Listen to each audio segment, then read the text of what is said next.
కృష్ణుడి చిన్ని చేతులతో పట్టుకున్న రెండు మామిడి పండ్లు ఎంత అద్భుతాన్ని సృష్టించాయో మీకు తెలుసా? బృందావనంలో ఒకరోజు చిన్ని కృష్ణుడు తన అమ్మ పక్కన కూర్చొని వెన్న తయారు చేస్తుండగా చూస్తూ అమ్మ పని అయ్యాక తనకి ఎక్కువ వెన్న దొరుకుతుందని అనుకుంటూ ఉంటాడు. కృష్ణుడి మనసులో ఏమీ ఉందో అమ్మకి కూడా తెలుసు. అప్పుడే బయట నుండి ఒక పండ్ల అమ్మే ఆమె గొంతు వినిపించింది. మామిడి పండ్లు, తాజా తాజా మామిడి పండ్లు అని. ఆమె ఇంటి దగ్గరికి వచ్చిన వెంటనే మామిడి పన్య సుగంధం మొత్తం ఇంట్లో వ్యాపిస్తుంది. అప్పుడు నందమహారాజు, యశోదమ్మ, చిన్ని కృష్ణుడు కలిసి ఇంటి బయటికి వస్తారు. ఆమె దగ్గర ఎంతో రుచికరమైన తాజా మామిడి పండ్లు ఉన్నాయి.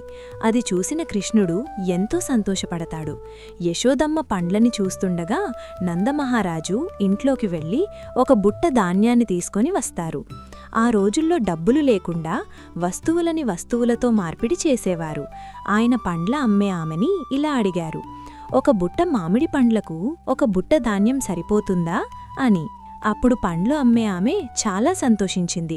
మీరు చాలా మంచివారు ప్రభూ, ఈ మామిడి పండ్లకు మీరు ఇచ్చే ధాన్యం ఎక్కువగానే సరిపోతుంది అని చెప్తుంది.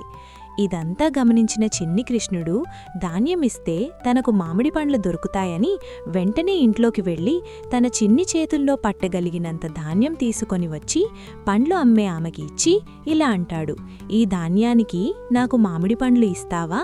ఇవి సరిపోతాయా అని.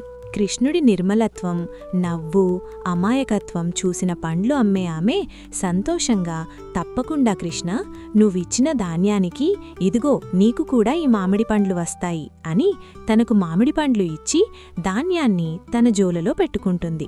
ఇంక కృష్ణుడి సంతోషంకి హద్దుండదు.